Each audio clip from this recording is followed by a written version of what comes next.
We continue our series on reclaiming Bible words, this time looking at the word miracle. The word miracle has been used in many contexts and in many ways by both the religious and the non-religious. If someone survives a horrible car crash, it's quickly labeled a miracle. And when a baby is born, people thank God for his miracle. When a man is offered a job a week before his family is evicted from their apartment, it's called a miracle. In addition to all of that, when Christ raised the dead and restored withered limbs, those were also called miracles. Are all of those events in the same category? As far as God's love and his involvement in people's lives is concerned, yes, they are. According to James chapter 1 verse 17, every good gift and every perfect gift is from above.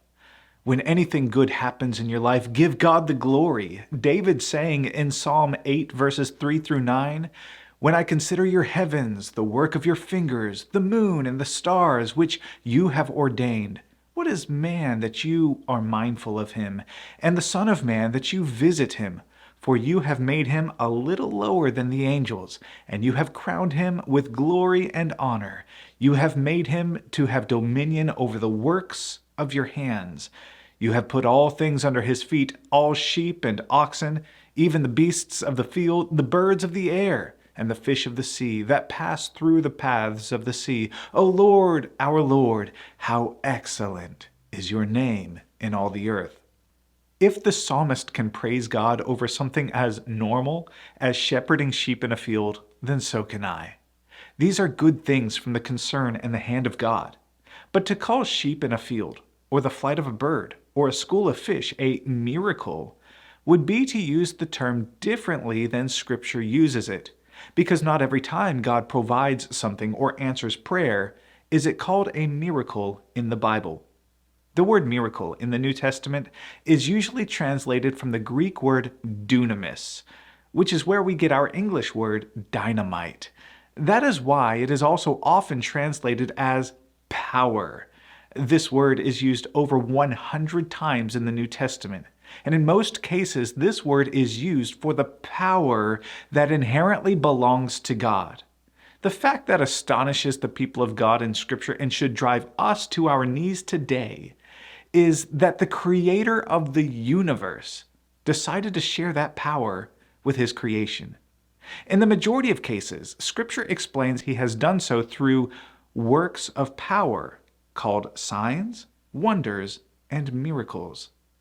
In Hebrews 2, verses 3 and 4, the author brings up the saving message of the gospel. Then he says, "How shall we escape if we neglect so great a salvation, which at the first began to be spoken by the Lord, and was confirmed to us by those who heard him, God also bearing witness both with signs and wonders, with various miracles, and gifts of the Holy Spirit according to his own will."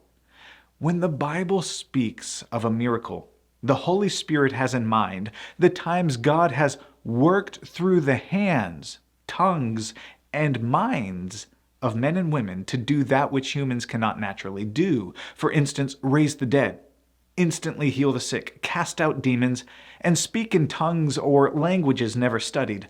The Bible is clear that God is always working in the lives of people on the earth, but He is not always providing humans with miraculous abilities.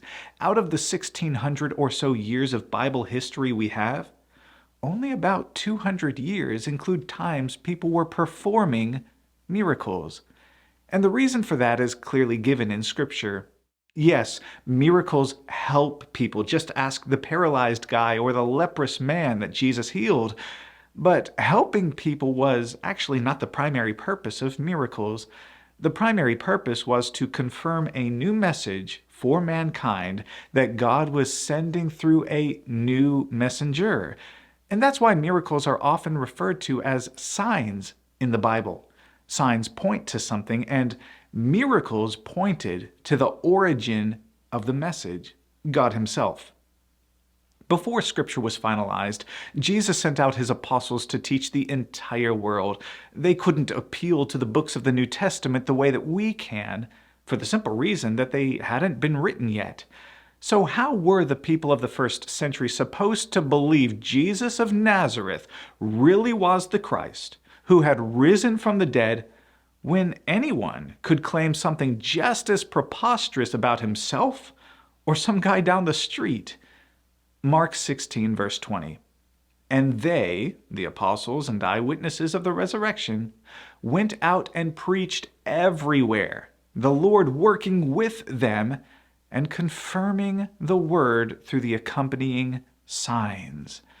This was also the case with Moses in Exodus 3 and 4, and as we have already seen, Hebrews 2, the New Testament message, first began to be spoken by the Lord and was confirmed to us by those who heard him, God also bearing witness both with signs and wonders, with various miracles and gifts of the Holy Spirit.